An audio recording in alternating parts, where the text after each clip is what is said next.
Ang mga members po ng Church of God International ay nag-aanyaya sa inyong lahat para sa isang mass indoctrination o ng pag-aaral ng mga doktrina ng ating Panginoong Jesucristo. Ano po ba ito, mga kababayan?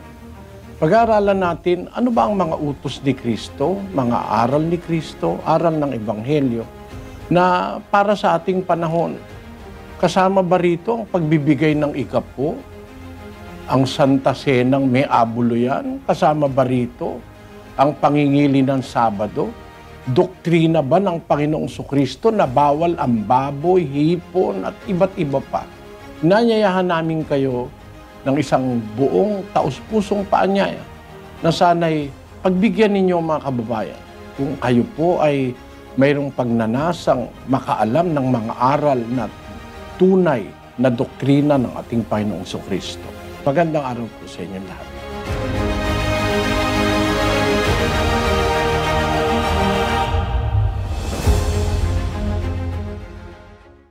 May katanungan lang po ako. Bakit po hindi naniniwala ang dating daan sa santu-santuhang rebulto? Ipagpaumanhin nyo sa amin, mga kapatid. Kaya hindi po kami naniniwala ron kasi nasa Biblia yun. Miski po ang Bibliang Katoliko ang babasahin nyo, pinagbabawal po ng Diyos yun. Basahin muna natin ang Gawa 17:29 sa Bibliang Katoliko.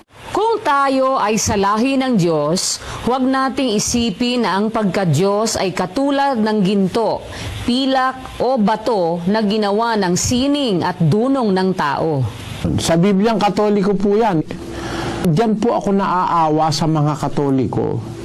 Ang sabi dun sa Biblia na yan, balik nga natin sa screen, kung tayo ay sa lahi ng Diyos, huwag nating isipin na ang pagka-Diyos katulad ng ginto, pilak o bato na ginawa ng sining at dunong ng tao. Hindi man natin dapat isiping may pagka-Diyos yun eh. Wala pong kwenta yun sa Diyos, yung mga rebulto. Bawal nga po ng Diyos gumawa niyan eh. Basahin natin ang 5:7 ng Deuteronomio. Kapatid na Daniel. Huwag kang magkakaroon ng ibang mga Diyos liban sa akin. Huwag mong igagawa ang iyong sarili ng anumang larawang inanyuan na nasa langit sa itaas o ng nasa lupa sa ibaba o ng nasa mga tubig sa ilalim ng lupa. Huwag kang magpapatira pa sa kanila ni sasamba sa kanila, sapagkat ako na Panginoon mong Diyos ay isang Diyos na mapanibughuin, na naggagawad ng mga parusa dahil sa kasamaan ng kanilang mga magulang sa mga anak ng mga napupuot sa akin hanggang sa 3 at 4 na salinlahi. Nakita nyo kapatid, bawal yan eh. Huwag kang gagawa para sa iyo ng anumang larawang inanyuan. Mga bagay na nasa langit, nasa lupa, nasa ilalim ng lupa. Huwag kang magpapatira pa o sasamba sa kanila. Huwag kang luluhod. Sapagkat akong Panginoon mong Diyos ay Diyos na mapanibughuin. Tamo, bawal po eh. Bawal gumawa, tas bawal luhuran. Nasa pasyon din yan. Dapat na maghinanakit, sa'yo ang puong marikit. Ginto't pilak, yamang munti, sa'yo'y di pinagkait. Kay Baal mo pinagsulit. Ngayon, maghihinanakit ka ang puong marikit, yung Diyos. Binigyan ka ng ginto at saka pilak. Tapos kay Baal mo ipinagsusulit. Yung pong Baal, rebulto yun. Yung ginto at pilak na ang Diyos ang gumawa, nilalagay sa rebulto. Tapos yun ang rebulto sinasamba. Kaya ang sabi doon sa Pasyon pa rin, lalong dakila ang sala ng tanang anak ni Eva Anakin ay idolatria, kahit ano'y samba, pinaparang Diyos nila. Ay, malaki palang kasalanan yun. Lalong dakila ang sala, malaking kasalanan ng tanang anak ni Eva. Anakin idolatria, kahit ano sinasamba, pinaparang Diyos nila. Yung sambahin mo po yung mga rebulto na gawa ng kamay ng tao, kasuklam-suklam po sa Diyos yan, kapatid. Kasuklam-suklam yan sa Diyos. Yung pagsamba, pagluhod, pananalangin sa mga rebulto na ginawa ng tao, yan po'y kasuklam-suklam sa Diyos.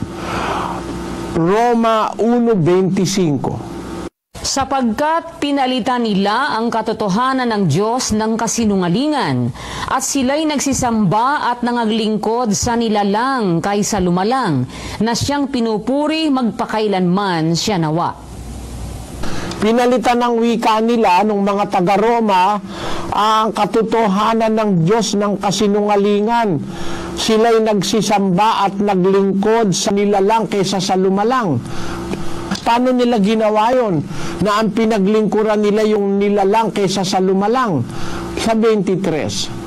At pinalitan nila ang kaluwalhatian ng Diyos na hindi nasisira ng isang katulad ng larawan ng tao na nasisira, at ng mga ibon, at ng mga hayop na may 4 na paa, at ng mga nagsisigapang. Maliwanag po yan. Yung kaluwalhatian ng Diyos na hindi nasisira, pinalitan nila ng katulad ng larawan ng tao na nasisira. Yan ang kanilang ipinalit sa kaluwalhatian ng Diyos na hindi nasisira. Pinalitan nila ang katotohanan ng Diyos ng kasinungalingan. Naglingkod sila, sumamba sila sa nilalang kaysa sa lumalang. Kaya kapatid, pagpaumanhin mo sa akin, hindi kami talaga naniniwala dyan dahil bawal ng Diyos yan sa Biblia. Yan po ang sagot ko, kapatid. Okay na daw po, kapatid Nelly, Brother Daniel, okay na daw po. Sige po, salamat po. Vietnam, kapatid Dalito Bahe. Vietnam, come in please. Salamat po sa Diyos, kapatid na Daniel. Kapatid Nelly, narito po ang magtatanong sa dakong ito, si Sis Virginia Benitez. Isa po siyang 47 years old at isang Catholic. Hello po, magandang gabi po, Brother Eli. Itatanong ko po sana, kasi kung sa mapapansin niyo po, tayo po ay 47 years old na. Ngayon po, gusto ko pong alamin kung ano po ba talaga, malalaman ko po ba talaga kung saan po ba talagang, ano po talagang mission ko sa buhay. Dahil po, bukod po sa ako ngayon ay single, lagi pa pong may sakit, wala pa pong mabuting trabaho, hindi ko na po malaman kung saan na po papuntang aking kinabukasan. So, paano ko po ba ito pakikiramdaman kung saan po ba talaga patungo itong aking tinatahak na buhay? Hindi po nakukuha, kapatid na Virginia, sa pakiramdam yan. Nakukuha yan sa kaalamang ibinibigay sa atin ng Panginoong Hesus. Ano ba ang dapat nating maging buhay? Ano ba ang dapat nating maging papel sa mundo? Lahat po tayo mayroong halaga sa Diyos. Lahat ng tao gusto ng Diyos maligtas. Lahat ng tao ayaw niyang mapahamak lahat. Basahin natin ang 2 Pedro 3:9. Hindi mapagpaliban ang Panginoon tungkol sa kaniyang pangako na gaya ng pagpapalibang ipinalalagay ng iba, kundi mapagpahinuhod sa inyo na hindi niya ibig na sino man ay mapahamak, kundi ang lahat ay magsipagsisi. Sabi ng Biblia, hindi niya ibig na ang sino man ay mapahamak, kundi ang lahat ay magsipagsisi. So gusto ng Diyos lahat ng tao magsisi, magbalik loob, at kumilala sa Kanya. Yun ang gusto ng Diyos sa atin. Yun ang pangunahin niyang gusto. Magbalik loob tayo, magsisi tayo. Ayun. Pagkatapos nating magbalik loob at magsisi, pagkakalooban tayo ng kaloob ng Espiritu Santo. Doon mo malalaman kung saan ka dapat malagay, kapatid. Basahin natin ang 2:38 ng Gawa. At sinabi sa kanila ni Pedro, Mangagsisi kayo at mangagbautismo ang bawat isa sa inyo sa pangalan ni Hesukristo sa ikapagpapatawad ng inyong mga kasalanan at tatanggapin ninyo ang kaloob ng Espiritu Santo. Pagka nagsisi na tayo at nabautismuhan na tayo, patatawarin ng Diyos ang ating kasalanan, pagkakalooban tayo ngayon ng kaloob ng Espiritu Santo. Ano ba yung mga kaloob na yon? Basahin natin ang 12:4 ng Roma. Sapagkat kung paanong sa isang katawan ay mayroon tayong maraming mga sangkap, at ang lahat ng mga sangkap ay hindi pareho ang gawain, ay gayon din tayo na marami ay isang katawan kay Kristo at mga sangkap na sama-sama sa isa't isa. At yamang may mga kaloob na nagkakaiba-iba ayon sa biyaya na ibinigay sa atin. Kung hula ay manganghula tayo ayon sa kasukatan ng ating pananampalataya. O kung ministeryo ay gamitin natin ang ating sarili sa ating ministeryo. O ang nagtuturo ay sa kanyang pagtuturo. O ang umaaral ay sa kanyang pag-aral. Ang namimigay ay magbigay na may magandang loob. Ang nagpupuno ay magsikap. Ang nagkakawang gawa ay magsaya. Yun, maliwanag na may mga kaloob pala. Pag nagbalik loob ka sa Diyos, nagsisi ka, bibigyan ka ng kaloob ng Espiritu Santo. Ano yung mga kaloob? Sabi ni Pablo sa 12:6, yamang may mga kaloob na nagkakaiba-iba ayon sa biyayang ibinigay sa atin. Kung hula, manghula tayo ayon sa kasukatan ng pananampalataya. Kung ministeryo, gamitin natin ang ating sarili sa ating ministeryo. Kung nagtuturo, sa kanyang pagtuturo. Ang umaaral, sa kanyang pag-aral. Ang namimigay, magbigay na magandang loob. Ang nagpupuno, magsikap. Ang nahahabag, magsaya. Yan po sabi ng Biblia, kapatid. Doon mo malalaman kung ano ang ipagkakaloob ng Diyos sa'yo. Yun ang papel mo na dapat gampanan. Tingnan ninyo si Sis Luz. Nung makasama ko si Sis Luz, may uhog pa yan eh. Batang maliit yan, si kapatid na Luz, nung makasama ko. Tinuturuan ko sila ng Biblia. Nung natuto na siya natagabasa ko. Nagbabasa na siya. Siya ang tagabasa ng mga tagahanap ko ng mga libro. Sabi ko, nabasa ko sa libro, ganon, hanapin mo yung lugar na yon. Ayun, nagkaroon siya ng tungkulin sa iglesia. Kaya si Sis Luz ang kanyang tungkulin. Ilang taong ka nang tagabasa, Sis Luz? Matagal na po. Mula 1980 po, pinagbabasa ko na po kayo. Mula nung 1980. Yun ang naging tungkulin niya. Malay mo, kapatid, pagka nagsisi ka, nagbalik loob ka sa Diyos, naanib ka sa iglesia, matutuklasan mo kung saan ka inilalagay ng Diyos. Baka pwede kang maging manggagawa o mangangaral ka sa iba.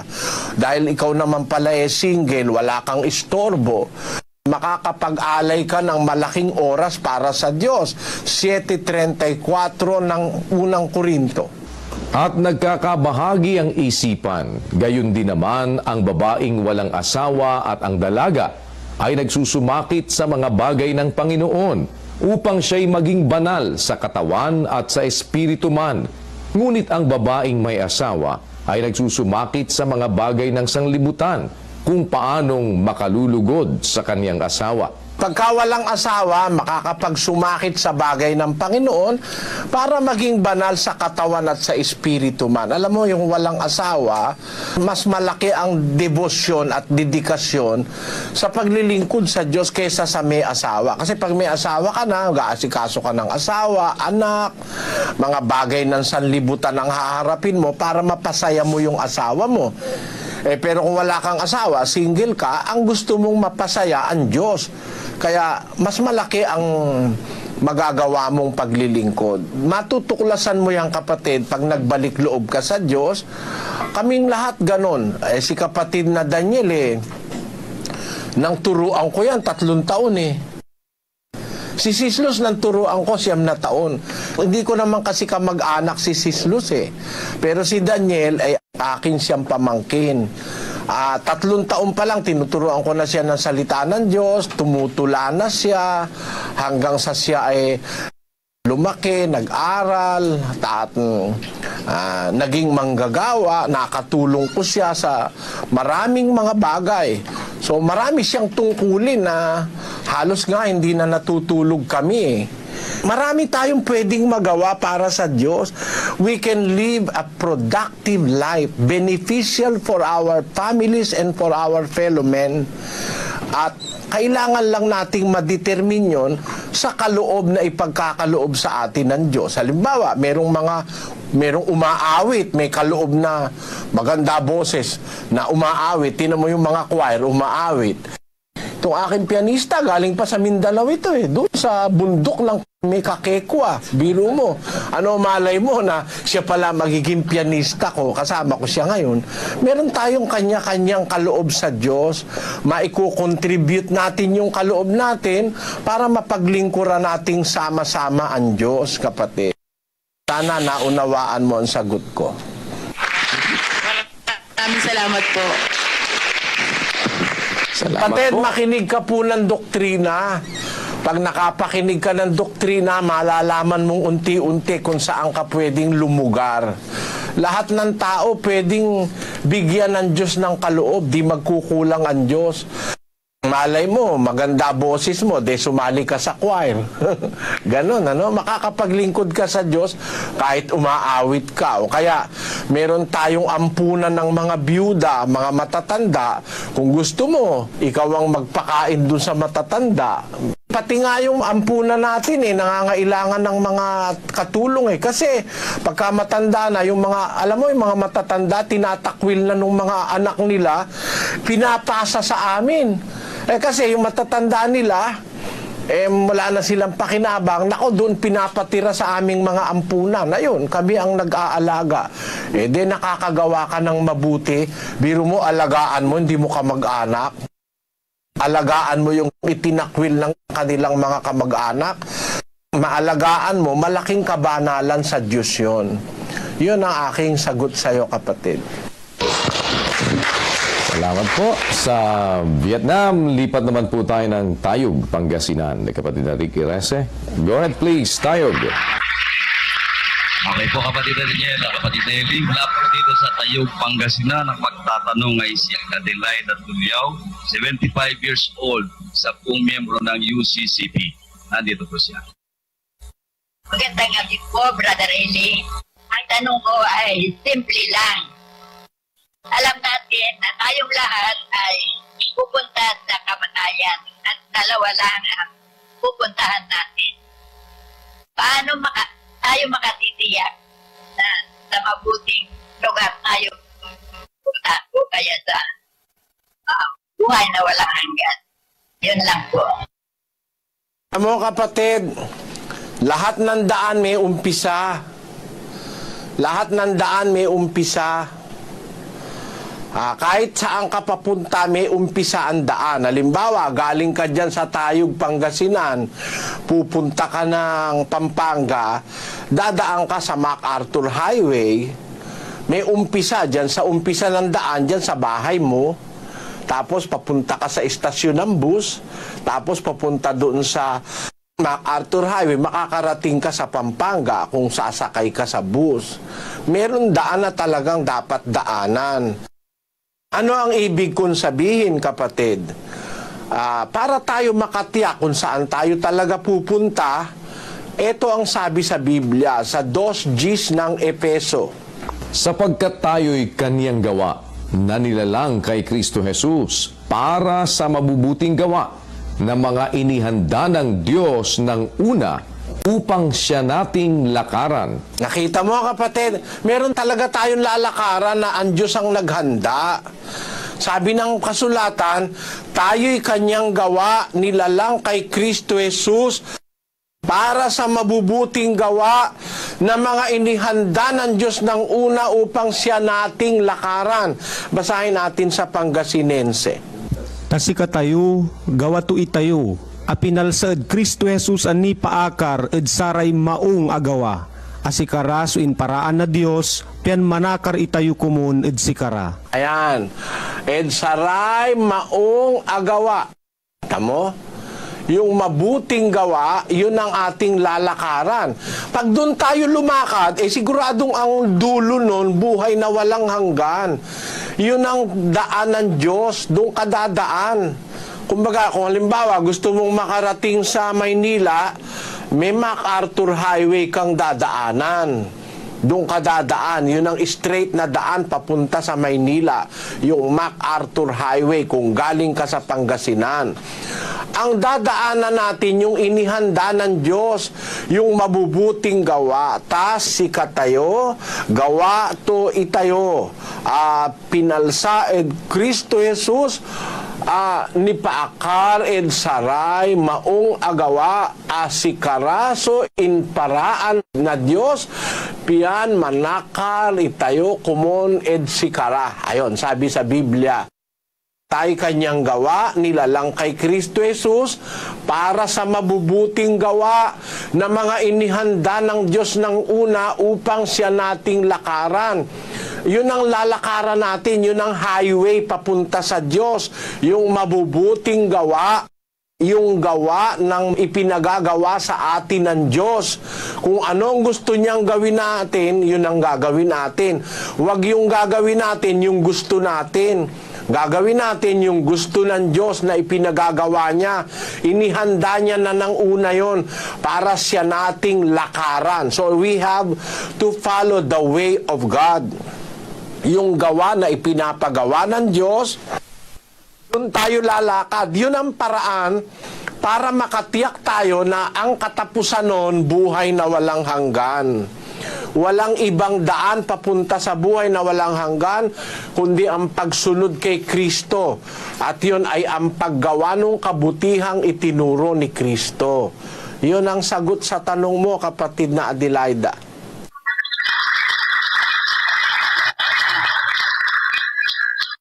Brother Eli, pwede bang basahin ninyo yung Ephesians chapter 2 verse 8 and 9? Sige, basahin natin, kapatid na Daniel.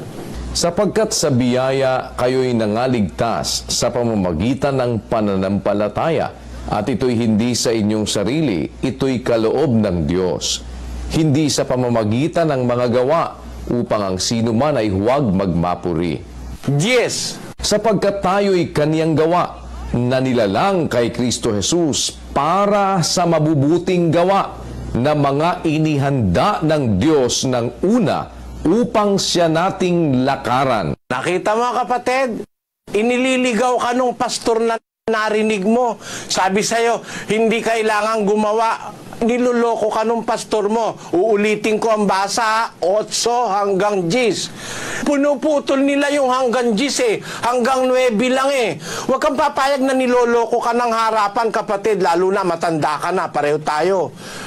Ilolokohin ka ng harapan, puputulin yung talata. Bakit hanggang 9 lang? Bakit hindi hanggang 10? Basahin natin uli ang 8. Sapagkat sa biyaya kayo'y nangaligtas sa pamamagitan ng pananampalataya, at ito'y hindi sa inyong sarili, ito'y kaloob ng Diyos, hindi sa pamamagitan ng mga gawa upang ang sino man ay huwag magmapuri. Aling gawa yon? Hindi sa pamamagitan ng gawa upang ang sino man huwag magmapuri. Aling gawa yon? Yung gawa mong sarili. Yung sarili mong gawa. 3:5 ng Tito. Pakibasa, kapatid na Daniel. Na hindi dahil sa mga gawa sa katwiran na ginawa nating sarili, kundi ayon sa kanyang kaawaan ay kanyang iniligtas tayo. Kita nyo, hindi dahil sa gawa ng katwirang ginawa nating sarili. Pagka ikaw lang mag-isa ang gumagawa, kung alin niyang gusto mong gawin, hindi ka maliligtas doon sa gawa mong sarili. Kaya kung itutuloy mo doon sa GIS, maliwanag, kapatid. Babasahin ko uli, Sa 9, hindi sa pamamagitan ng mga gawa upang ang sino man ay huwag magmapuri, sapagkat tayo'y kanyang gawa na nilalang kay Kristo Jesus para sa mabubuting gawa. gawa ng sarili natin. Hindi. Para sa mabubuting gawa na mga inihanda ng Diyos ng una upang siya nating lakaran. Ang gagawin natin, hindi yung sarili nating gustong gawin. Ang gagawin natin, yung mga gawang mabuti na inihanda ng Diyos. Ang Diyos kasi may inihanda ng gagawin natin. Yun ang dapat nating gawin. Hindi yung kung ano gusto mong gawin. Niloloko kayo ng mga pastor, kapatid, nasasabihin sa inyo, hindi na ikakailangan ng mabuting gawa dahil maruming basahan kayon. Maruming basahan dahil gawa mong sarili yon. Pero pag ang ginagawa mo, yung ipinapagawa ng Diyos sa'yo, hindi mo pwedeng sabihin walang kwenta yon. Bakit? Basahin natin sa 15:5 ng Juan. Ako ang puno ng ubas, kayo ang mga sanga. Ang nananatili sa akin at ako'y sa kanya ay siyang nagbubunga ng marami, sapagkat kung kayo'y hiwalay sa akin, ay wala kayong magagawa. Ayan, kung hiwalay kayo sa akin, sabi ng Panginoon, wala kayong magagawa. Ano ibig sabihin? Merong gawa na ginagawa natin kasama ang Panginoon. Hindi nating sariling gawa yon. Kaya natin yung nagawa, sinamahan tayo ng Diyos. Kasi kung hiwalay kayo sa akin, hindi nyo magagawa yung pinapagawa niya. Kaya kung meron tayong ginagawa na ginawa natin kasama ng Diyos, hindi walang kwenta yon. Makabuluhan yon. Yun ang gusto ng Diyos. Gagawa tayo nung ipinagagawa niya, sasamahan niya tayo sa paggawa. Unang Korinto, Kapitulo 3, versikulo 9. Sapagkat tayo ay mga kamanggagawa ng Diyos. Tamo kapatid, tayo'y kamanggagawa ng Diyos. May ipinapagawa ang Diyos, kamanggagawa niya tayo. Kita mo? Iba yung ginawa lang natin pansarili. Iba yung ginawa natin kasama natin ng Diyos. Kaya tayo kamanggagawa ng Diyos. Sana naunawaan mo kapatid, mahirap mo yung pagkakaligaw ng mga tao ngayon Hindi na raw kailangan gumawa ng mabuti. Sabi ko nga doon sa pastor na nakausap ko, ganun ba? Hindi na kailangan gumawa ng mabuti. Sumampalataya na lang, sabi mo. Bakit ka ako? Tanong ko sa'yo, yung bang pagbibigay ng ikapo, gawa bang mabuti yon? Oo raw. Kung hindi na kailangan gumawa ng mabuti, hindi na ako magbibigay ng ikapo, ay masama raw. O, kita mo na, pagdating sa ikapo, ayaw kang pumayag. Niloloko mga miyembro. Hindi na raw kailangan gumawa ng mabuti, ba't hinihingan mo ng ikapo? Yung bang ikapo, masama o mabuti? Mabuti. Kung mabuti, ba't sasabihin mo hindi na kailangan gumawa ng mabuti? Pero kailangan mag-ikapo. Niloloko kayo, kapatid na Adelaida. Huwag kayong paloko, matanda ka na, kapatid. Ang gawa na walang kwentang gawa, yung ginawa nating sarili. Hindi, sabi ni Pablo, hindi dahil sa gawa ng katwirang ginawa nating sarili. Hindi yon ang ikaliligtas natin. Ano ikaliligtas natin? Yung gawang ginagawa natin kasama ang Diyos na siya ang naghanda nun. Inihanda niya ng una pa upang siya nating lakaran. Dapat gawin natin yon. Pag hindi natin ginawa yun, hindi tayo maliligtas. Basahin natin ang Pilipos 2:13. Sapagkat Diyos ang gumagawa sa inyo, maging sa pagnanasa at sa paggawa, ayon sa kanyang mabuting kalooban. Kita mo? Ang Diyos ay gumagawa sa inyo, maging sa pagnanasa at sa paggawa, ayon sa kanyang kalooban.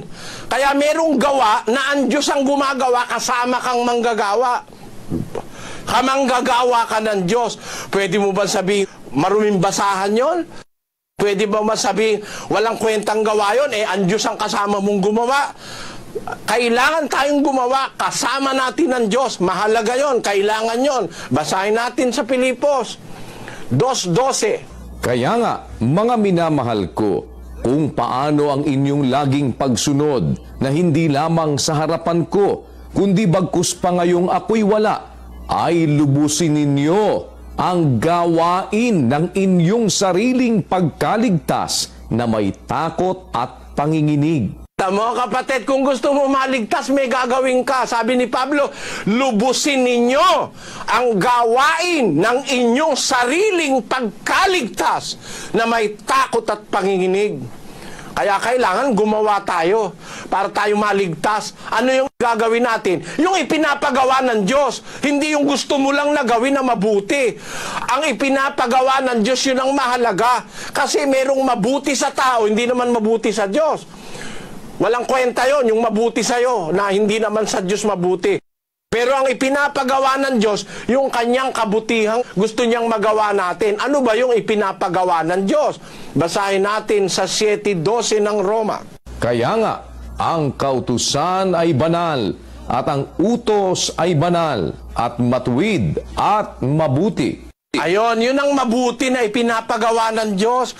Gagawa ka ng kanyang mabuti. Alin yung mabuti niya? Ang kautusan ay banal, ang utos ay banal, matuwid at mabuti. Yun ang gagawin natin, yung utos ng Diyos. Pag ginawa mo yun, doon ka maliligtas. Dahil pag hindi mo sinunod ang utos, maiimpyerno ka. Pag hindi ka sumunod sa utos, kailangan gawin mo yung mabuti ng Diyos. At yung mabuti na yon, yung kanyang kautusan. At yun ay mabuting hindi galing sa atin sarili. Turo ng Diyos yun. 3:17 ng ikalawang Timoteo. Upang ang tao ng Diyos ay maging sakdal, tinuruang lubos sa lahat ng mga gawang mabuti. Ang mabuting gagawin natin, yung itinuro ng Diyos. Ang tao ng Diyos para maging sakdal, tinuro ang lubos sa lahat ng gawang mabuti. Yung lahat ng gawang mabuti na turo ng Diyos. Hindi yung gawang mabuti na gusto mo. Na akala mo mabuti na. Kasi kung mabuti mo lang, pangit sa Diyos yun eh. 16:15 ng Lucas. Pakinggan nyo. At sinabi niya sa kanila, kayo ang nangag-aaring ganap sa inyong sarili sa paningin ng mga tao, datapwat nakikilala ng Diyos ang inyong mga puso, sapagkat ang dinadakila ng mga tao ay kasuklam-suklam sa paningin ng Diyos. Yan, pagkapansarili lang natin ang ating gagawin, kasuklam-suklam tayo sa Diyos. Maruming basahan yun sa Diyos. Pag sarili lang nating kabutihan ang gagawin natin. Kasi merong kabutihang alam tayo na hindi naman mabuti para sa Diyos eh. Basahin natin ang unang Korinto 6, versikulo 12. Ang lahat ng mga bagay sa akin ay matuwid, ngunit hindi ang lahat ay nararapat. Ang lahat ng mga bagay sa akin ay matuwid, ngunit hindi ako pasasakop sa kapangyarihan ng anuman. Sabi ni San Pablo, lahat ng bagay para sa akin matuwid, pero hindi lahat nararapat. Kaya hindi lahat ng mabuti sa tao, mabuti sa Diyos. Merong mabuti sa tao, hindi mabuti para sa Diyos. Kaya ang sabi ni Pablo rin, na nagsulat ng bagay na yan, pakinggan mo kapatid, ano? Sa 10:23 ng unang Korinto. Lahat ng mga bagay ay matuwid, ngunit hindi ang lahat ng mga bagay ay nararapat. Lahat ng mga bagay ay matuwid, ngunit hindi ang lahat ng mga bagay ay makapagpapatibay. Para sa tao, lahat ng bagay matuwid. Yun nga magnanakaw, kaya nagnanakaw para sa kanya, gusto niya yun eh. Matuwid sa kanya yun eh. Meron nagtitinda ng droga eh. Ang sabi pa, kapakialam ko, gusto nila ikaw magdroga eh. Di magtinda ako, kikita ko.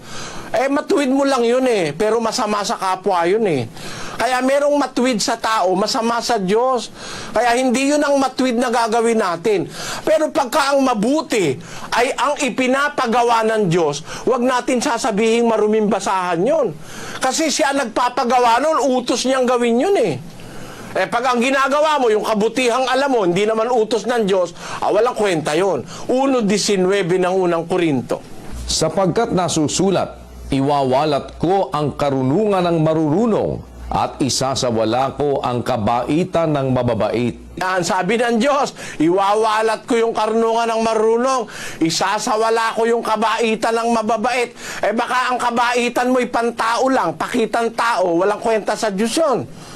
Pero pag ang ginagawa mong kabaitan o kabutihan ay yung utos ng Diyos, napakahalaga nun.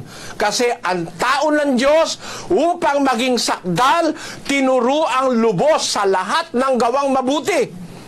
Yun ba sasabihin mo ngayon di mahalaga yung mabuti? Ang ipapabasa sa'yo ng pastor, 2:8 hanggang 9, pinuputol, ayaw sa GIS. Samantala ko itutuloy mo sa GIS, maliliwanagan mo na ang mabuting ipinagagawa ng Diyos, yun ang mahalaga. Pero kung gagawa ka ng sarili mong gawa, magmamapuri ka lang. Bakit? Alam mo, gumawa ka ng sarili mo, ikaw lang mag-isang gumawa, magmamapuri ka. Kung gumawa ka ng mabuti, kaya naman nagawa mo, sinamahan ka ng Diyos, pwede ka bang magmapuri nun? Kaya mo lang nagawa, sinamahan ka Dahil sabi ng Diyos, kung hiwalay kayo sa akin, wala kayong magagawa. Sa makatwid, kaya mo lang nagawa yung kanyang kabutihang itinuro dahil sinamahan ka niya. Ano ngayon ang pagmamapuri mo? Hindi naman ikaw mismo mag-isang gumawa. Gumawa ka ng mabuti kasi sinamahan ka niya. Kung hiwalay kayo sa akin, wala kayong magagawa. Kung nagawa mo, kasama siya, pagmamapuri mo ba yon? Hindi. Pero kung ikaw lang mag-isang gumawa, pwede ka magmapuri. Yun ang kahulugan ng 2:8 hanggang 9. Pero kung itutuloy mo sa GIS, makikita mo ang tunay na kahulugan, kapatid, na ipinagagawa ng Diyos sa ating mabuti, hindi yung mabuting gusto nating gawin sa ating sarili, kundi yung mabuti na iniutos ng Diyos, na inihanda ng Diyos upang siya nating lakaran.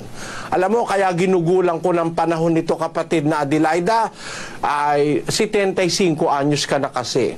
Kumbaga sa araw, malapit na tayo lumubog. Yun ang masasabi ko sa iyo. Okay po. Salamat po sa ating mga kapatid dyan. Lipat naman tayo ng Ilagan, Isabela. May liliwanagin lang po sana ako kung bakit po yung marami pa akong iba-ibang klaseng Santo Niño or itsura po ng Diyos na pinapakita po. Ano po ba ang totoong uri ng Diyos at may nakakita na po ba sa Diyos? Mo yung mga Santo Niño na yon, panluloko lang sa kapwa-tao yun Tsaka yung mga retrato ni Kristo, di totoo yan. Kasi bawal gawa ng larawang inanyuan ng Diyos Bawal ng Biblia yun 5:7 ng Deuteronomio, ganito nakasulat. Huwag kang magkakaroon ng ibang mga Diyos sa harap ko. Huwag kang gagawa para sa iyo ng larawang inanyuan na kawangis ng anumang anyong nasa itaas sa langit o ng nasa ibaba sa lupa o ng nasa tubig sa ilalim ng lupa. Huwag mong yuyukuran sila o paglilingkuran man sila, sapagkat akong Panginoon mong Diyos ay mapanibughuing Diyos na aking dinadalaw ang kasamaan ng mga magulang sa mga anak sa 3 at sa 4 na salin ng nangapupuot sa akin. Kita mo, bawal ng Diyos yung gumawa yan Basahin natin sa Ilocano. Awan ti sabali at di Diyos mo ti sangok. Sige, tuloy mo na, kapatid. Di ka mga ramid iti maipaay ken ka aladawan a kinitikitan. Uray anya katulad ti adda ijay ngato sa dilangit. Wenno iti baba ditoy daga. Wenno ti adda iti danom iti uneg ti daga. Di ka iruknoy ti bagim kadakwada, uray pagserbian ida. Tasyak ni Apo a Diyos mo, manangimo na ka Diyos. Amang ipasarungkar iti kinadakes dagiti amma kadagiti anak, kadagiti maikatlo ken maikapat a kapututan dagiti gumura kanyak. Amen. Biro mo, bawal gumawa ng mga larawang inanyuan na yan Kaya yung mga unang Kristiyano, hindi nila ginawa ng larawan si Kristo. Ngayon, itong mga gumawa ng huhula lang. Hula-hula lang yan. Tinan mo, katunayan, hindi nga totoo yung gawa nila na yan. Kasi iba-iba ginawa nila Tinan mo itong mga Kristo nila. Pakita ko sa'yo. Opo, ayan. Ipakita natin. I-roll natin yung mga itsura niya ng kanilang Kristo. Iba-iba po ang muka. Walang dalawang magkapareho ng itsura. Yung isa na yan, no? Parang nakabitin na ulo. Walang leeg, tapos payat na payat. Ito naman, mataba.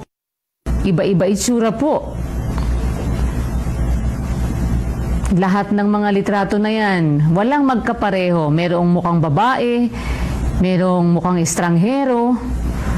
Itong isa mukhang babae, parang kahawig ni Mona Lisa. Ito naman, mukhang westerner po ito. Itong isa mukhang binugbog. Ayan. Itong isa parang malapit ng makalbo. Ito namang isa, ayan, ang tulis ng baba. Meron namang iba-iba po talaga, lahat ng kanilang litrato, walang magkapareho, walang isang pattern. Magkakaiba po ng mukha.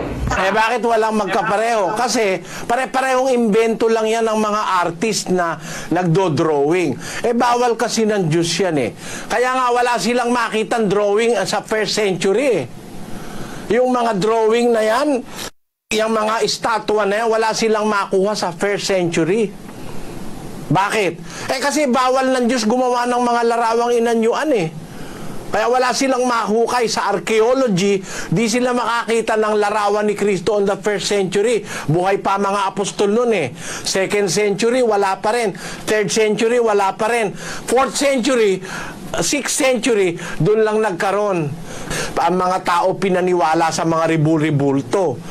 Doon lang ang nakukuha nilang pinakamatatandang ribulto sa 6th century nang umiiral na ang mga Katoliko. Pero nung wala pa ang Katolisismo, wala silang makuha na ginawa ng mga unang Kristiyano na merong litrato o larawan o ribulto si Kristo. Bawal kasi ng Diyos gumawa ng larawang inanyuan.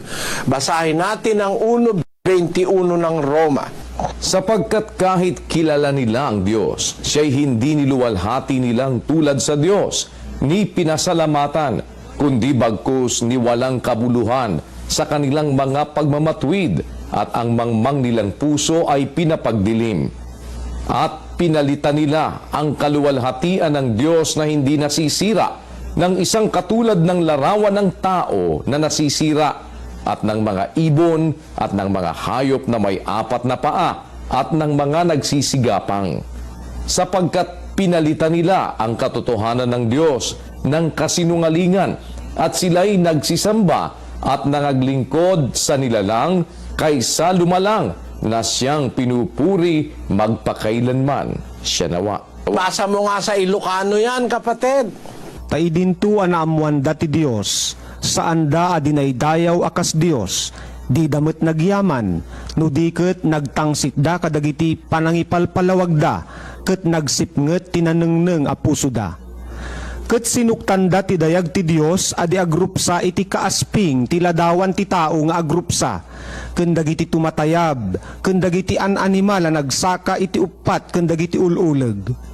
Ta sinuktanda ti kinapudno ti Dios iti ulbud, ket nagdaydayaw da ken nagserserbida iti parswa, adi ket iti namarswa, isu a madaydayaw nga agnanayon. Amen. Nagdaydayaw ket nagsiservida iti parswa, adi ket iti namarswa.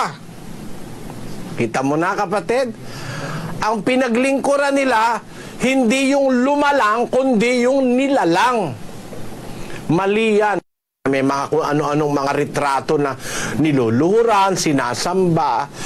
Tapos paniniwalaan mo, yan ang Kristo. Hindi totoo yan, kapatid. Hula-hula lang yan. Wala pa kasing photography nung panahon ni Kristo eh. Para sabihin mong ganun nga, eksaktong itsura ni Kristo. Kaya yung mga nagsagawa ng mga ribulto, hula-hula. May mukhang Aprikano, may mukhang Arabo, may mukhang Amerikano. Parang iniinsulto si Kristo. Tingnan mo, itsura ba ni Kristo ito? Malaki insulto kay Kristo yan. Hindi ganyan si Kristo. Baka kung ganyan si Kristo, walang maniwala eh. Ha? Panluloko sa kapwa-tao talaga yung pinaggagawa na yan. Yan ang sagot ko sa iyo, kapatid. Okay po. Ayan. Salamat po sa mga taga-Isabela. At lipat po tayo ng Bacong, Negros Oriental. Kapatid Dino Hilario. Go ahead, Negros. Go ahead. Opo, na Daniel, magandang gabi po. At ito po ang ating magtatanong dito. Isa pong Katoliko, si Miss Jeneline Daimil. Dito, isa pong Katoliko. Magandang gabi po sa inyo, brother. Ito po ang aking tanong. Bakit sa aming nakagisna na relihiyon ng Katoliko may sign of cross, sinakulo, mahal na araw? Kasi, kapatid, marami mga aral, inimbento lang, hindi aral ng Diyos. Imbento lang yan, sign of the cross eh. Hindi naman galing sa mga apostol yan eh. Basahin nga natin yung libro ng Katoliko kung saan galing yung sign of the cross na yan, kapatid na Luz. Opo, ito pong sign of the cross. Basahin natin sa Discourses on the Apostles' Creed by Reverend Clement H. Crack, page 17. Ito po ay librong Katoliko. Ang sabi nila rito, and Saint Teresa states that Satan had no power over the cross, nor over any object over which the sign of the cross has been traced. It is the Christian's strongest and most powerful weapon against Satan. Kita mo? Sino ang nagturo niyang sign of the cross? Si Santa Teresa raw. Eh hindi naman apostol yan, hindi naman mangangaral ng Diyos yan, hindi naman yan propeta. Eh yun daw sign of the cross eh. Yan daw ang pinakamabisang panlabang kay Satanas. Biro mong kalokohan yan. Pinakamabisa raw panlabang kay Satanas. Eh panlaban pala kay Satanas, bakit mo di ginagamit sa harap ni Maria? Eh hindi naman Satanas si Maria. Pagka humarap sa altar, nagkukrus. Eh, panlaban pala kay Satanas. Bakit pagkakaharap mo yung retrato ni Santa Maria raw yun, eh nagkukrus ka? Pagka dumaan sa simbahan yung bus, yung mga nasa loob, nagkukrus. Eh, panlaban pala kay Satanas, ginagamit nyo kay Santa Maria. Di ba napakalaking insulto kay Santa Maria niyan? Napakalaking aral na mali yan. Sabi, it is the most powerful and the strongest weapon against Satan. At yan din ang sinasabi ng katisismo. Ang tanda ng Santa Cruz, ipag-adya mo kami, Panginoon naming Diyos, sa mga kaaway namin. Sa ngalan ng Ama, ng Anak at ng Espiritu Santo siya nawa. Hindi ba yan yung sinasabi sa katisismo? Ang tanda ng Santa Cruz, pag-adya mo kami sa kaaway. Eh, pang-adya pala sa kaaway. Eh, ba't ginagamit mo si Maria? Eh, di kaaway ka ni Maria. Sa harap ni Maria, nagkukurus-kurus ka. Napakagulo ng aral na yan, kapatid. Huwag ka maniniwala dyan. Hindi totoo yan. Sana naunawaan mo sagot ko. Salamat po. Puntahan na po agad natin ang Davao City, kapatid na Jerry Cabaniero. Go ahead, Bahada Davao. Po sa Panginoong Diyos. At ang una pong magtatanong dito, isa pong ministro sa Church of Christ na pinamumunuan ni Cyrus Resorga. Ang magtatanong pong ministro, nandito po si kapatid na Jerry Ongona, 36 years old po siya. Ito po. About sa Lord's Supper, nakadungog ko sa imong mga wali kaniyatong ubang mga adlaw nga sumala sa imong gingon nga dili ni buntag ang pagtake sa Lord's Supper, dili pod gabi. Pero mabasa nato sa Buhat 20 City unya sa 11 nga nagtipik-tipik si Pablo sa diha nga nahulog tong batanon sa tulo ka ang pagsaka ni Apostol Pablo kadlawon sa ato pa bus pasabot nga buntag na to nga nagtipik-tipik sa tinapay si Pablo. Unya sumala sa imong gingon, dili po na unang adlaw sa simana. Pero mabasa na ito sa city, sa nahaw ng adlaw sa simana, nagtipik-tipik sa tinapay, unya kadlawon. Muna akong pangutana, Brother Eli.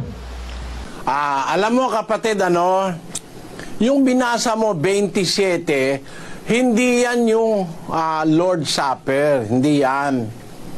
Yan ay pagkakatipo ng mga Kristiyano nung una.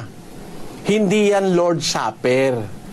Kasi ang mga Kristiyano nung una, nagpuputol-putol ng tinapay, araw-araw.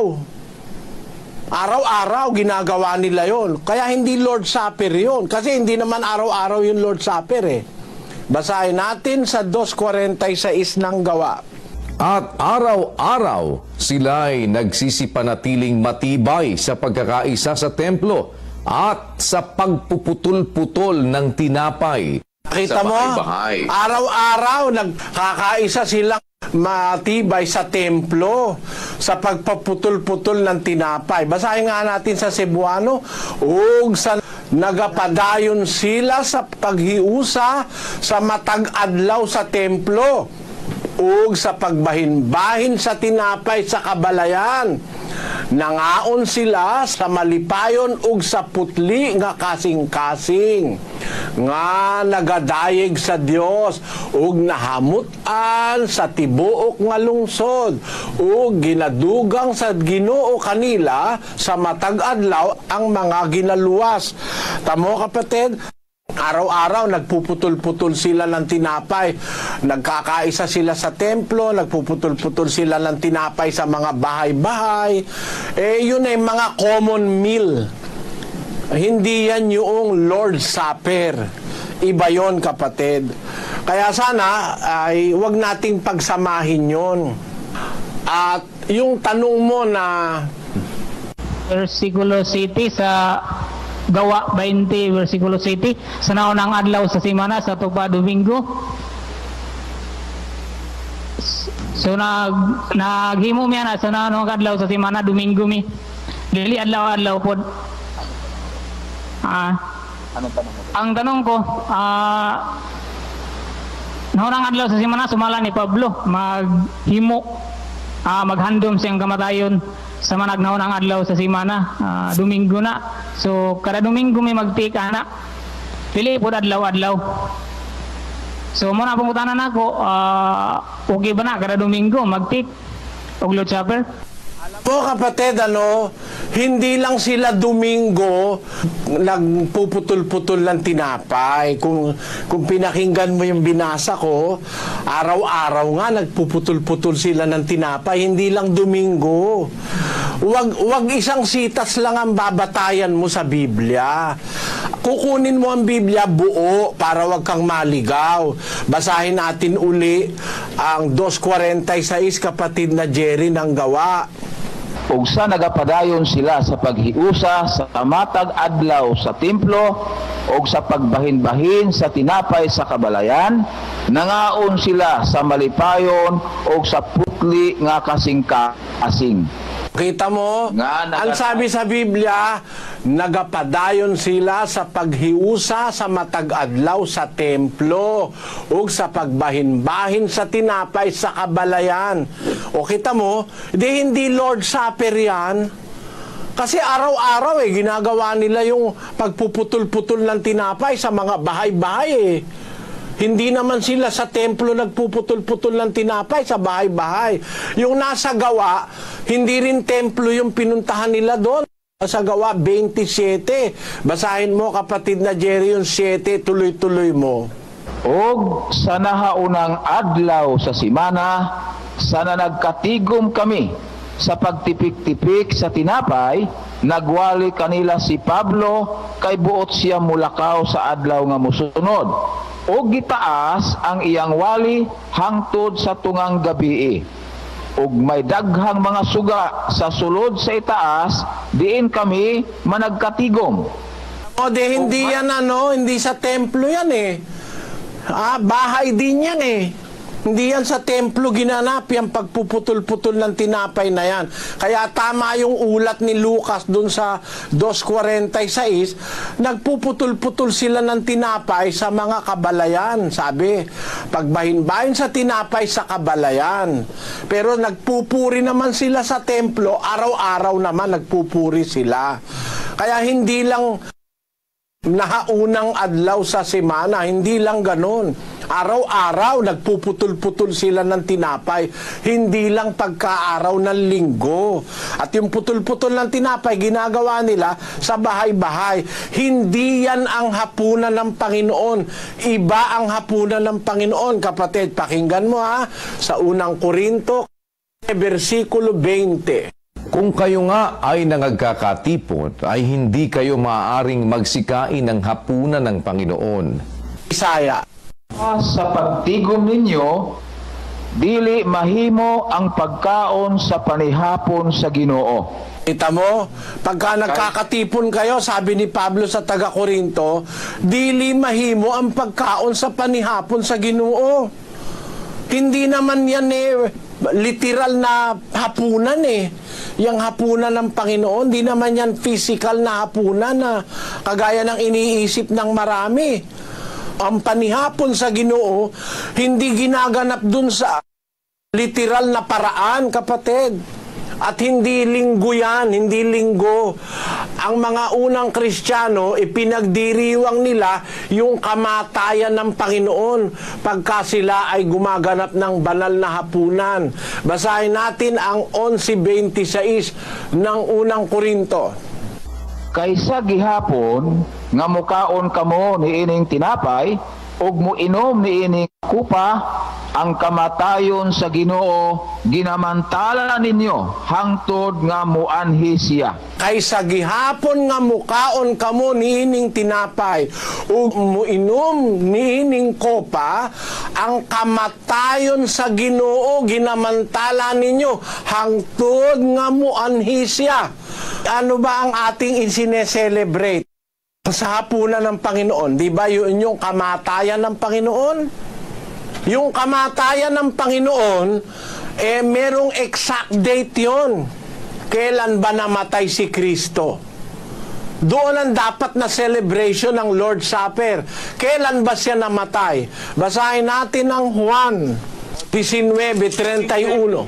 Ang mga Hudyo nga, sapagkat nooy paghahanda upang ang mga katawan ay huwag mangatira sa krus sa Sabat, sapagkat dakila ang araw ng Sabat na yaon, ay hiniling nila kay Pilato na mga umog ang kanilang mga hita at upang sila'y mga alis doon. Nagsiparoon na ang mga kawal at inumog ang mga hita ng una at nang sa isa na ipinako sa krus na kasama niya. Ngunit nang magsiparoon sila kay Jesus at makitang siya'y patay na, ay hindi na nila inumog ang kanyang mga hita. Kailan namatay si Jesus? Kailan namatay ang Panginoon? Noon ay paghahanda sa Sabat ng mga Hudyo. Nakita mo, kapatid? Hindi linggo yan. That is a day before the Sabbath. Hindi linggo yan. Yang kamatayan ni Jesus, hindi linggo. A day before the Sabbath of the Jews. The Sabbath ng Paskwa. Paskwa kasi nun Basahin natin sa 13:1. Bago nga magpista ng Paskwa, sa pagkaalam ni Jesus na dumating na ang kaniyang oras, ng paglipat niya mula sa sanglibutang ito hanggang sa Ama, sa pagkaibig sa mga kanya na nangasa sanglibutan, ay inibig niya sila hanggang sa katapusan. Kaya nung namatay siya bago magpaskwa, isang araw before Paskwa, bago ang pista ng Paskwa, sa pagkaalam ni Jesus, dumating na ang kanyang oras. Paglipat niya mula sa sanlibutang ito hanggang sa Ama. Noon sila naghapunan nung bago, a day before Paskwa ng mga Hudyo. So hindi linggo yon. A day before Sabat, ng Paskwa ng Sabat, hindi linggo yon. Yon ay yung kamatayan ni Jesus. Alam mo ba kung kailan namatay si Jesus, kapatid? A day before Paskwa. Kailan ba yung Paskwa ng mga Hudyo? Yung Paskwa ng mga Hudyo, yon ay ginaganap nila 14 ng Abib, 14 na buwan ng Abib. Bago lumubog ang araw, pinapatay nila yung kordero ng Paskwa. Dapat alam mo yon dahil ministro ka Ang 14 ng Abib, yung pagpatay nila ng Paschal Lamb. Doon pinatay si Kristo. A day before 14th of Nisan or Abib. Bakit natin kailangan alam yon?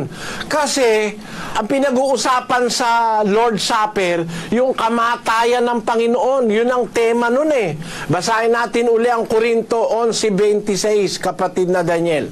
Sapagkat sa tuwing kanin ninyo ang tinapay na ito at inuman ninyo ang saro, ay inihahayag ninyo ang pagkamatay ng Panginoon hanggang sa dumating siya. Yan ang memory ng Last Supper. Sabi ni Kristo, do this in memory of me. Kaya ang memory ni Kristo ginagawa natin sa Lord's Supper, yung kamatayan niya. Kaya yung kamatayan, isineselebrate ng Kristiyano, yung kamatayan ni Kristo. Yun ang tema ng Lord's Supper. Kailan ba siya namatay? May petsa yung kamatayan niya. A day before the Pascua or a day before the Passover. At yung Passover ng Hudyo, ginaganap yan 14 bago lumubog ang araw ng Nisan o unang buwan ng kalendaryo Ebreo. Yang Nisan ay 14th of Nisan yan. Namatay siya 13. Namatay siya 13. Pinako siya sa krus. A day before the Sabbath of the Jews. Doon siya pinako sa krus. The day of Sabbath of the Passover. Kaya kami kung mag-celebrate ng Lord's Supper, kung anong araw tumapat, hindi linggo lang. Kahit anong araw pwedeng tumapat yan. May definite date yan eh. Halimbawa, yung kamatayan ng tatay mo, namatay siya Martes. Halimbawa, Martes. Sa isang taon, hindi pwedeng Martes uli yun. Naiiba-iba ang araw. Kung yun yan, ba, 1 ng Enero. Bawa, itong taong ito, ang 1 ng Enero, Lunes. Sa susunod na taon, hindi Lunes yun. Malilipat ng araw yun. Kahit anong araw pumatak, siyempre, yun ang kaarawan ng kamatayan ng tatay mo, yun ang inaalala mo. Kung anong araw pumatak yun, basta't petsa a uno. Ganon din yung kamatayan ng Panginoon. Yun ang inaalala sa Lord's Supper. At namatay siya bago ang Pasko ng mga Hudyo. Ang Pasko ng mga Hudyo nagsisimula 14 paglubog ng araw. Kaya namatay siya ay yung petsang bago yon. Kaya kami, yun ang sinusunod namin. Doon kami nagse-celebrate ng Lord's Supper. At hindi araw lang ng linggo, kapatid. Pwedeng tumapat yun ng linggo, pwedeng tumapat yun ng Lunes, pwedeng tumapat yun ng Miyerkules, kasi may definite date yun. A day before the celebration of Passover. At a day before the celebration of Passover, pinapatay na yung mga Paschal lamb doon sa, kung alam mo yon, yung kasaysayan noon sa Israel. Kaya hindi tatapat yan na laging linggo, kagaya ng paniwala mo na ang Lord's Supper linggo lang. Hindi pwede yon, hindi totoo yon. Yung ginagamit mong batayan sa 20 ng gawa, yon ay despedida ni Pablo kasi paalis na siya kinabukasan. Hindi Lord's Supper yon. Yun ay pagtitipon para magpaalam si Pablo sa mga kapatid. Aalis na siya kinabukasan. Kaya sila nagkatipon. Alam mo naman si Pablo, hindi naman laging kasama ng mga kapatid eh. Libot siya ng libot eh. Nung nasa Jerusalem sila, aalis na siya kinabukasan, ay nagkatipon sila. Nagputol-putol sila ng tinapay, nangaral siya. Araw ng linggo yon. Tama yon, araw ng linggo. Pero hindi Lord's Supper yan, kapatid. Sana naunawaan mo. Yan. Salamat din, kapatid na Jerry. Pagpalain ka ng Panginoon. Sa Banga naman tayo, Aklan, kapatid na Dino Hilario. Go ahead, Aklan. Opo, salamat po sa Diyos, kapatid na Eli, kapatid na Daniel. Ang magtatanong po rito ay isang Katoliko, si Mr. Emil Rentilio. Sinabi po rito sa isa sa mga doctrines ni sa simbahan ni Pastor Kibuloy na siya raw ang appointed Son of God, which is based on the book of Hebrew, chapter 1, verse 2, it says, hath in the last days spoken us unto by his Son, whom he hath appointed heir of all things, by whom also he made the world. This boggles my mind, Brother Eli. Isn't it the word Son refers to Jesus Christ, and the appointed heir refers also to Jesus Christ? Where they get the idea that the appointed heir is Pastor Kibuloy? Kindly explain, please. Brother, a little common sense and a little understanding of what is in the scriptures will clear your mind. What do we call the last days? When did the last days start? You know, what is termed in the Bible or what is called in the Bible the last days? It is not our days. The last days started from the coming of the Lord Jesus Christ during the time of the apostles. Let us prove that. In the book of Acts chapter 2, about the prophecy of the prophet Joel, let us read 2:15 of the book of Acts. For these are not drunken, as ye suppose, seeing it is but the third hour of the day.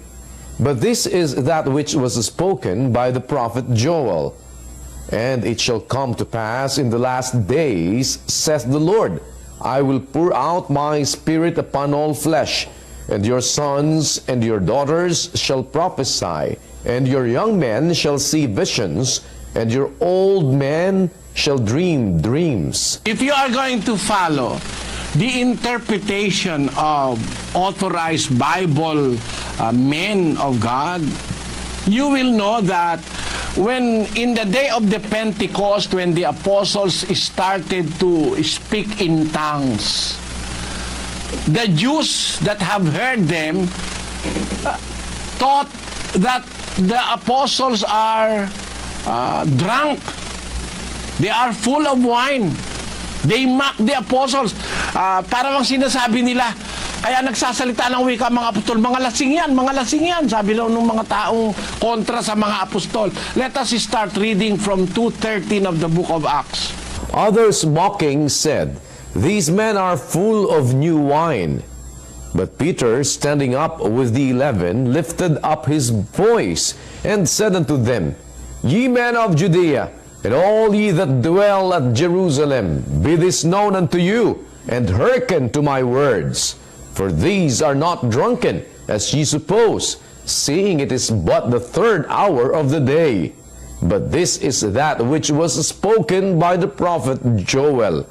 And it shall come to pass in the last days, saith the Lord, I will pour out my Spirit upon all flesh. The interpretation of Peter is, the last days started in their time, when he interpreted the prophecy of Joel the prophet. Joel the prophet said, It shall come to pass in the last days, I will pour out my Spirit upon all flesh. That is the prophecy of the Lord that was written by Joel, and now is being interpreted by Apostle Peter himself, when he said in defense of the apostles, when the people have heard them speaking in tongues, other of those peoples are mocking the apostles. These are drunk. These are drunk. That's why they are doing these things. But the Apostle Peter in defense stood and said, For these are not drunken, as ye suppose, seeing it is only but the third hour of the day. It's very early. It's only 9 o'clock when the apostles started in speaking in tongues. They are not drunken. It's very early. They have just to walk up maybe on about 7 o'clock or 8 o'clock. How can they be drunk on the third hour of the day or 9 o'clock in the morning? But the Apostle Peter said, But this is what which was spoken by prophet Joel. And what is the word of prophet Joel? It shall come to pass in the last days, God said, I will pour out my Spirit upon all flesh. So the last days started in the time of the apostles. It is not our times. As you can see again, if I'm going to read again, Hebrews chapter 1 verses 1 and 2. God who at sundry times and in diverse manners spake in time past unto the fathers by the prophets, hath in these last days. You see how the Apostle Paul described it? In these last days. Meaning, in the days of the apostles, it started the last days. It started in the time of the apostles of the Lord Jesus Christ. That's why the Apostle Paul said, that in these last days. He did not say that in those last days. If you know a little grammar, brother, a little grammar in English, you will say that the word used by the Apostle Paul implies that in their days, because he said, in these last days, meaning the Apostle Paul is living in that time where the last days have started. That in these last days have he spoken unto us by his Son. Appointed Son? No. Jesus Christ is not an appointed Son. Jesus Christ is a true Son of God because it was God who gave birth to him. The Bible say in 1:5 of the book of Hebrews, for unto which of the angels said he at any time, Thou art my Son, this day have I begotten thee, this day have I appointed thee? No, that's a lie. To the Son, God said, Thou art my Son, this day I have begotten thee. Christ is begotten Son of God, not appointed. Where did you get the word appointed? Let us go back to chapter 1, verse 2. Hath in these last days is spoken to us by his Son, whom he hath appointed heir. He is an appointed heir. He is not an appointed son. The word appointed there does not refer to be an appointed son. Because Christ cannot be an appointed son because he is the begotten Son. What was appointed for him is to be heir of all things. You see that, brother? That is my answer to your question, Brother Emil. After, ito po ay something to do with death. After death po, is there an immediate separation of the body from the soul? Kasi maraming sekta nagsasabi na it is appointed daw to a man wants to die, and after death, the judgment. So, they base their doctrines or opinion, interpretation nila sa word na after this. So, matay raw ng tao, there is an immediate separation of the soul from the body. Alam mo, kapatid, na that is a problem of people perverting or twisting the word of God. Let us read 9:27 of the book of Hebrews. And as it is appointed unto men once to die, but after this, the judgment. Did it say that immediately after your death you will be judged? No. Why? A simple knowledge of the scriptures will not let you be defrauded or be deceived. Let us read the book of Acts 17:31. Because he hath appointed a day in the which he will judge the world in righteousness by that man whom he hath ordained, whereof he hath given assurance unto all men, in that he hath raised him from the dead. When the day of judgment comes, it will be the Lord Jesus Christ who will judge. And the Apostle Paul said, he hath appointed a day in the which he will judge the world by righteousness or in righteousness. There is only one day of judgment. Death will come to everybody before the judgment. As it is appointed unto men once to die, after this, after the death, the judgment. But when will the judgment happen? Will it happen immediately after your death? No. There is only one day of judgment, wherein all people will be judged. So it doesn't mean that immediately after your death, you are going to face the judgment. No, no. Let us read the book of Revelation chapter 6, verse 9. It says, And when he had opened the fifth seal, I saw under the altar the souls of them that were slain for the word of God, and for the testimony which they held. And they cried with a loud voice, saying, How long, O Lord, holy and true, dost thou not judge and avenge our blood on them that dwell on the earth? And white robes were given unto every one of them. And it was said unto them that they should rest yet for a little season, until their fellow servants also and their brethren that should be killed as they were should be fulfilled. You see, judgment does not come automatically after death. No. It was a revelation that John have seen. As he said on verse 9, brother, and please focus your eyes on the verse on the screen. When he had opened the fifth seal, John saw, I saw under the altar the souls of them that were slain for the word of God, and for the testimony which they held.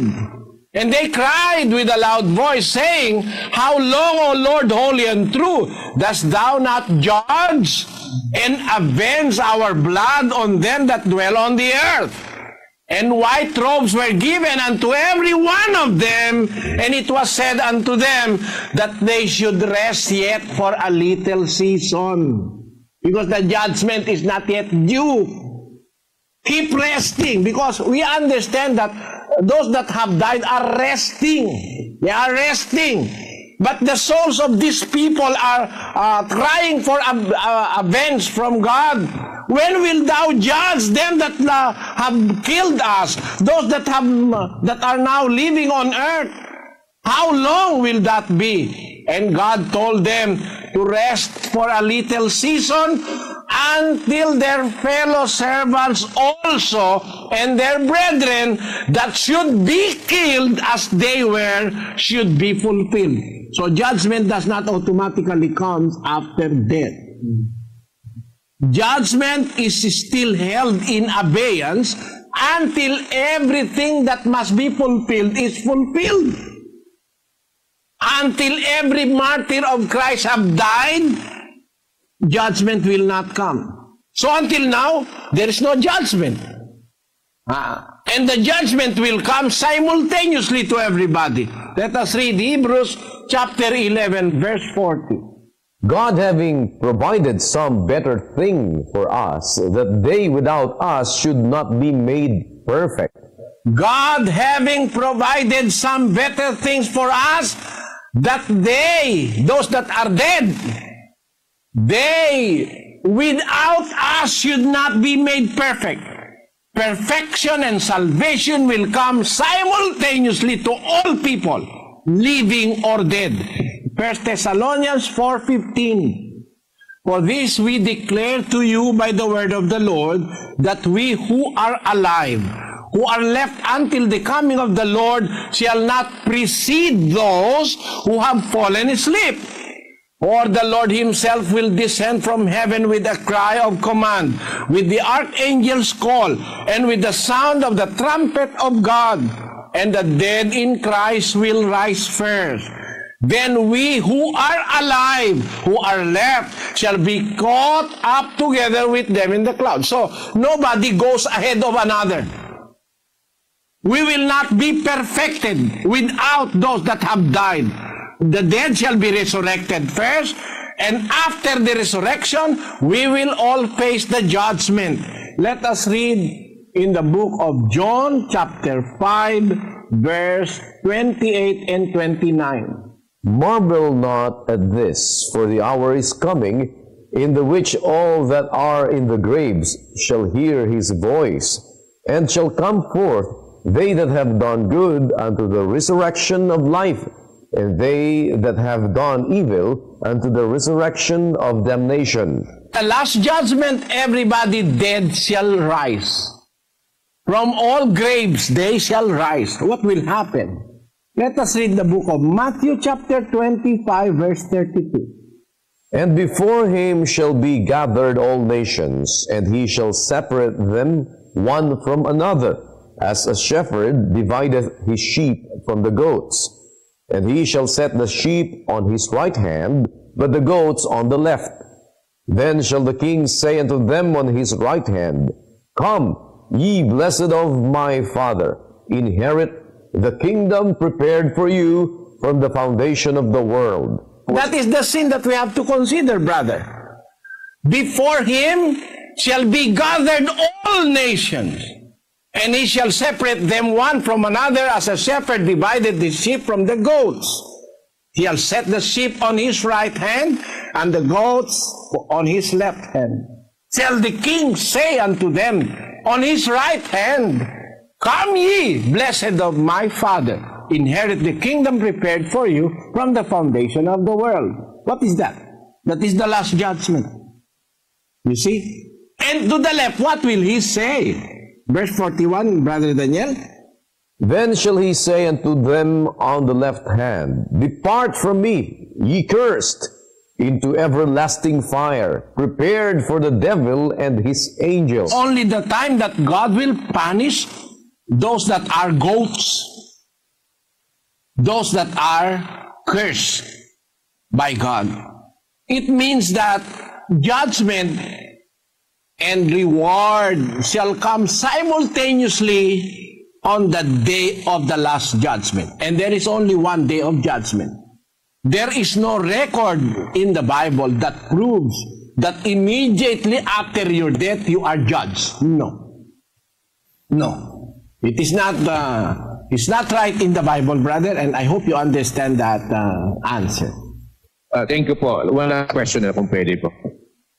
After the death of Christ, did he immediately bring the thief to paradise? As he said, today you will be with me in paradise. Sa Book of Acts po kasi, ay bumaba po si Kristo. Christ met with the three women, and one of the women supposed to touch him, but he rebuked her and said, Do not touch me, because I have not yet ascended to my Father which is in heaven. Can you explain po ito? Alam mo kapatid, may mas magandang verse dyan yung nasa Acts of the Apostles. Basahin natin yung 1 of the book of Acts, verse 2. Until the day in which he was taken up, after that he, through the Holy Ghost, had given commandments unto the apostles whom he had chosen, to whom also he showed himself alive after his passion by many infallible proofs, being seen of them 40 days, and speaking of the things pertaining to the kingdom of God. After his resurrection, he showed himself to the apostles in a span of 40 days and 40 nights. He's speaking of things pertaining to the kingdom of God. After his resurrection, he taught the apostles for another 40 days, speaking to them, talking to them, teaching them things which he did not teach them before he died. So, he stayed on earth for another 40 days. He did not go to paradise immediately after he died on the cross. But let us examine what he said, which is the point of contention among those who do not understand the Bible. 23:42 of the book of Luke said, And he said unto Jesus, Lord, remember me when thou comest into thy kingdom. And Jesus said unto him, Verily I say unto thee, today shalt thou be with me in paradise. It's just a mistake or an error in putting of the punctuation mark. You see, brother, I can prove to you that in other translations of the Bible. The comma must be after today. The comma shall be after today. The New World Translation of the Bible says, And he said to him, Truly I tell you today, you will be with me in paradise. Truly I tell you today, you will be with me in paradise. But let us go back to the King James Version, if there is anything that shall make us doubt. The King James Version render it, And Jesus said unto him, Verily I say unto thee, today shalt thou be with me. It is still in the future tense of the verb. Shalt thou be with me in paradise. I am saying it to you today. You must have an assurance today that come that day, you will be with me in paradise. It doesn't mean that immediately on that day, the Lord Jesus Christ went into paradise. Or else, if you're going to consider biblical facts, the thief will be ahead of him in paradise.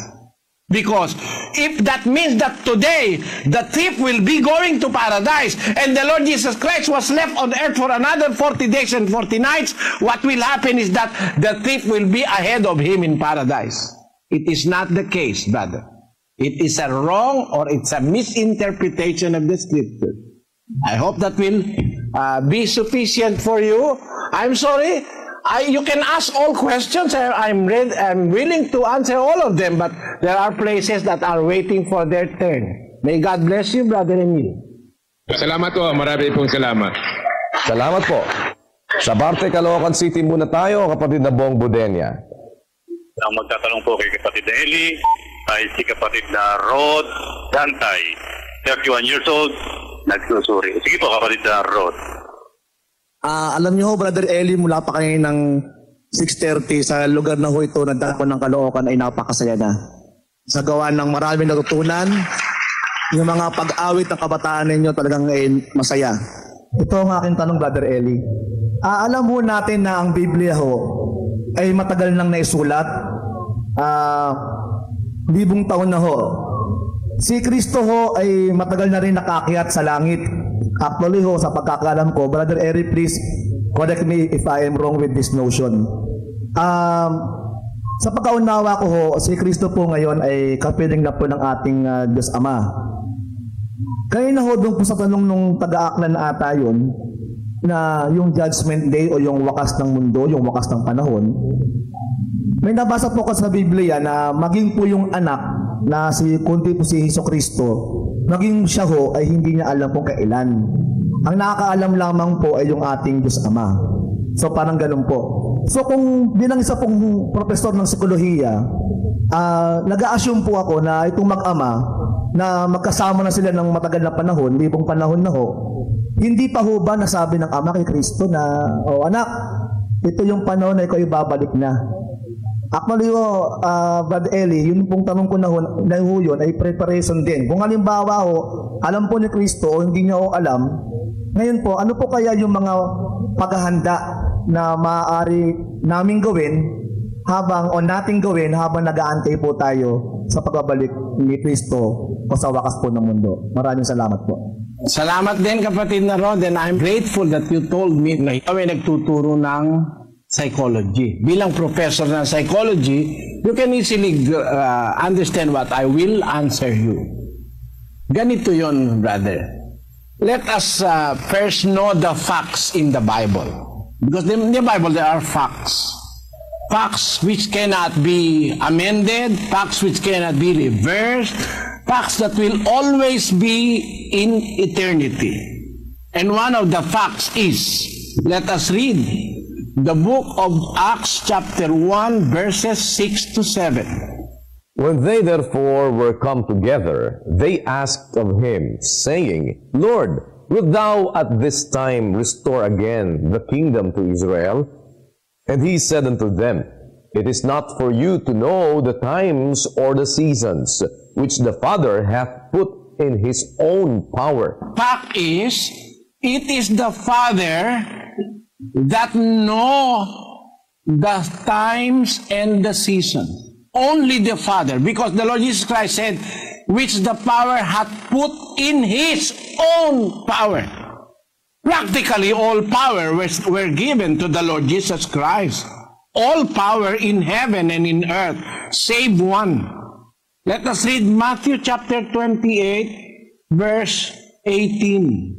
And Jesus came and spake unto them, saying, All power is given unto me in heaven and in earth. That's a fact. Because it's the Lord Jesus Christ who said that. All power is given unto me in heaven and in earth. The word given implies that the power does not originate from him by himself. There is somebody greater than him, giving him all the power in heaven and in earth. But there is one thing that the Father left for himself, as the Lord Jesus Christ said. Let us go back to 1:7 of the book of Acts. And he said unto them, It is not for you to know the times or the seasons, which the Father hath put in his own power. You can see that there is only but one left to the Father. The decision of the times and the seasons. Meaning, times, ahion, and seasons, part of ahion in the Greek Bible, the original language. Times, ahion, or seasons, or part of ahion. Meaning, it can be a day, it can be an hour, it can be a week, it can be a month, and it can be a year. It can be a decade, and it can be a score.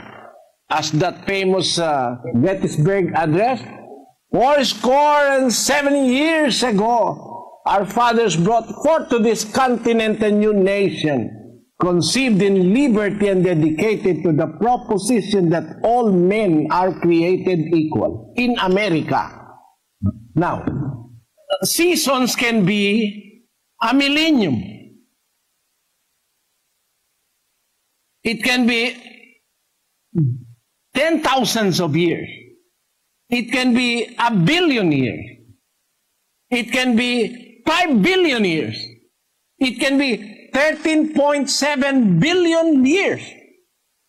Light years, not simple man years. Light years. Because the latest discovery of the Hubble Space Telescope is revealing to us that there are clusters of galaxies as far away as 13.7 billion light years away from our Earth. That is how vast the universe is. And the division of these times and spaces is determined by the power of the Father. And when the Bible says seasons, it is a part of time. It is a fraction of time. And one fraction of time is an hour or a day. Let us now read Matthew chapter 24, verse 36. But of that day and hour knoweth no man, no, not the angels of heaven, but my Father only. See, of that day and hour, the Lord Jesus Christ is mentioning about day and hour. The smallest fraction of time, the day and the hour. He did not say the month or the year, because he knows the year and maybe he knows the millennium. That's why he gave the apostles the sign. You will see this sign when he is nigh, when he is near. You will see this sign, etc., etc. There will be wars, rumors of wars, etc. There will be great tribulation. He knows exactly what is that situation wherein he will be coming back to earth. But it doesn't mean that he is ignorant. Why? It only means that he is giving honor to the Father, which he always is doing when he was here on earth. He always give honor to the Father for people to look unto the Father and not only to him. Why? His mission is to let the people know how great the Father is. So, in respect to the Father, he said, regarding that day and hour, knoweth no man, my Father only. Even angels will not know that. Why? He's giving the decision to the Father. He's waiting as an obedient son. I know, this is now the time of the end that I have spoken of the prophets and to the apostles. I know this is not the time of the end, but I'm waiting for the decision of the Father. What day am I going to come back to earth? I'm waiting for his decision. It doesn't mean that he is ignorant, but he is giving respect to the Father to have the final say on what particular day of the week or what hour of the day he is going to send the Son back to earth. That is what is not understood by those reading that scriptures. Christ has always reserved respect for the Father. This is one way for us to know that the Son is portraying His Father as the Almighty God who is higher than Him in authority. It doesn't mean that He is ignorant. For example, my father said, we are going to Baguio because my father is an Ilocano, a resident of Nagilian, La Union, only a few minutes away from Baguio City. When my father was alive, he is once a year bringing us to his land of birth. We are going to Nagilian, then we are going to proceed to Baguio to feel a little cooler because it is very hot in Luzon or in Manila. When my father say, prepare na kayo mga anak, akyat tayo sa Baguio. So we are all prepared. But because of our respect, we do not say to the Father, Father, come now, let us go. No. Because we respect Him, He will give the signal. Even though we are already prepared, He has the last say. What hour we are going to leave our house and travel to Baguio. That is just what the Lord Jesus Christ wants to teach us. His respect for the Father is very high that He did not tell us in advance, I will be coming on December 21, 2012, as the Mayan calendar say and imply. It is not the Lord Jesus Christ. The real Christ will not do that because He always show respect to the Father. And one way of respecting the Father is to abide by His decision on the proper day and hour when He will send back the Lord Jesus Christ to earth. I hope you understand my answer and thank you very much for attending our Bible exposition. Pwede po akong isa, Brad Eli. Samantalin ko na pagkakataon kasi yan tayo ko ito ng maraming taon na makaharap po kayo at matanong po kayo ng ganitong pagkakataon. Brad Eli, kasi may nabasa rin po ako na sa New Testament na sinasabi ni Kristo na hindi yung pumapasok sa bibig ng tao ang nagpaparami sa kanya, kundi yung lumalabas sa kanyang bibig kasi yun ay galing sa puso. Paano ito, Brad Eli? Ako po ay kumakain ng dugo. Sa reliyon niyo ba kayo ba ay kumakain ng dugo? Ito po ba ibawal sa Biblia ho ba talaga o pwede naman hong kumain ng dugo? Let us read Mark 7:18. And He saith unto them, Are ye so without understanding also?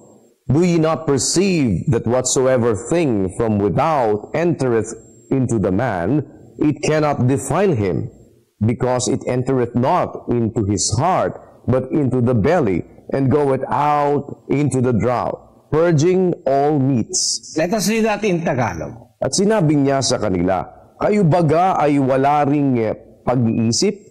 Hindi pa baga ninyo nalalaman na anumang nasa labas na pumapasok sa tao ay hindi nakakahawa sa kanya? Sapagkat hindi pumapasok sa kanyang puso, kundi sa kanyang tiyan, at lumalabas sa dakong daanan ng dumi.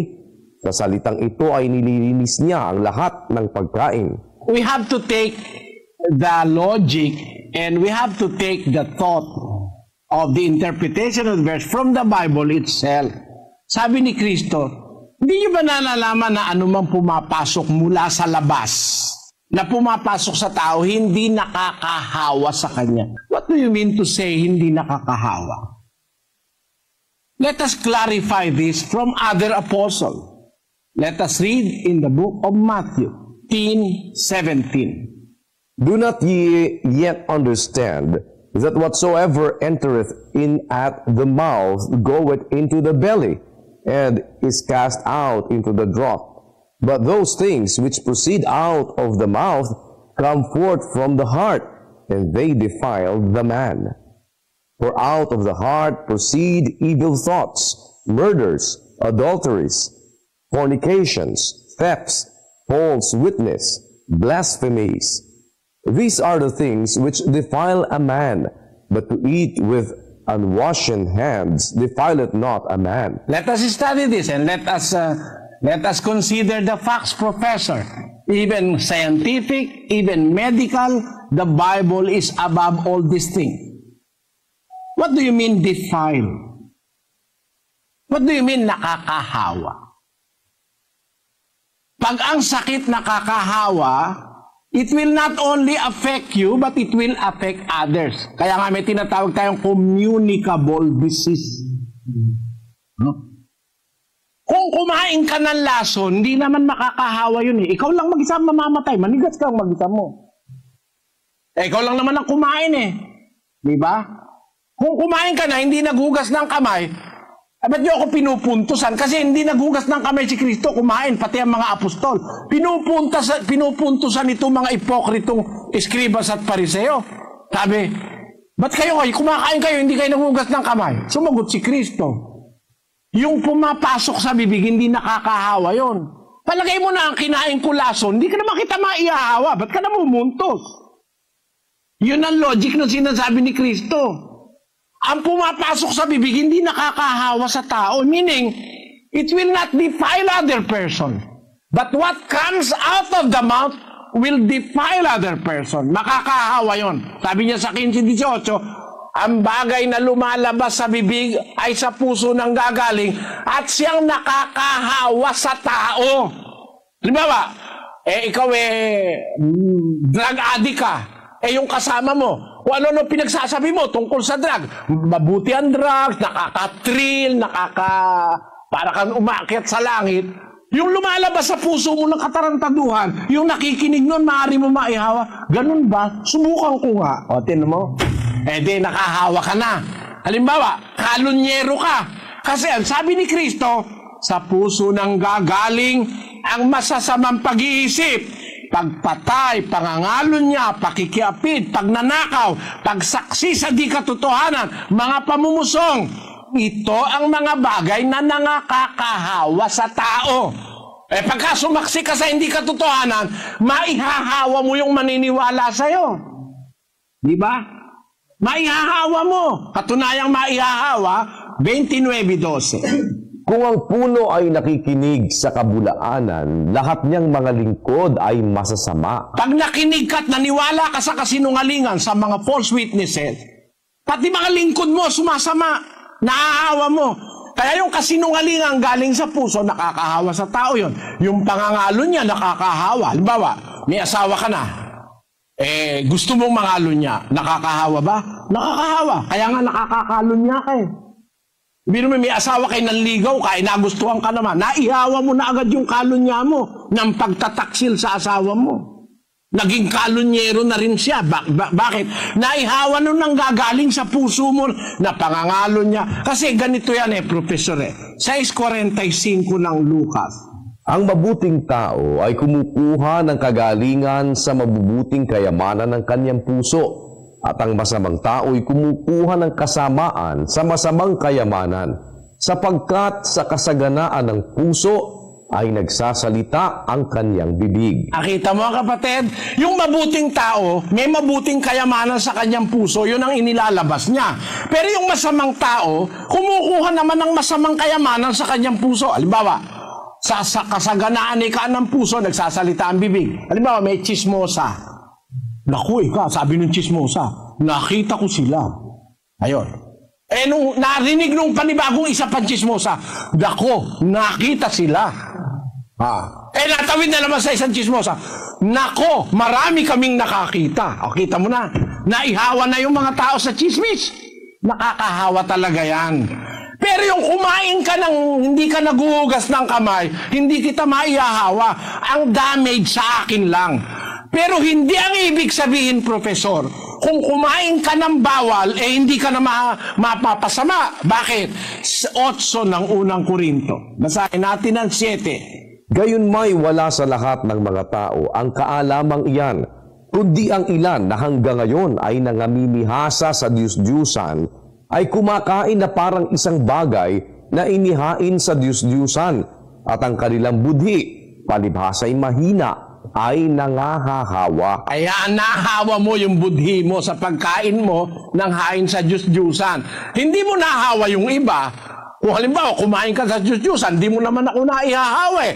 Pero yung budhi mo naaapektuhan. Hindi ang ibig sabihin na ang katwiran kasi ni Kristo, yung sa sitwasyon mo iintindihin eh. May sitwasyon eh. Pinupuntusan siya ng mga mapagpaimbabaw. Ba't ikaw kayo kumakain kayo hindi nagugas ng kamay? Sagot ni Kristo, ano ngayon kung di ako nagugas ng kamay? Hindi naman mahahawa kita doon sa kumain ako ng laso, hindi naman kita maihahawa eh.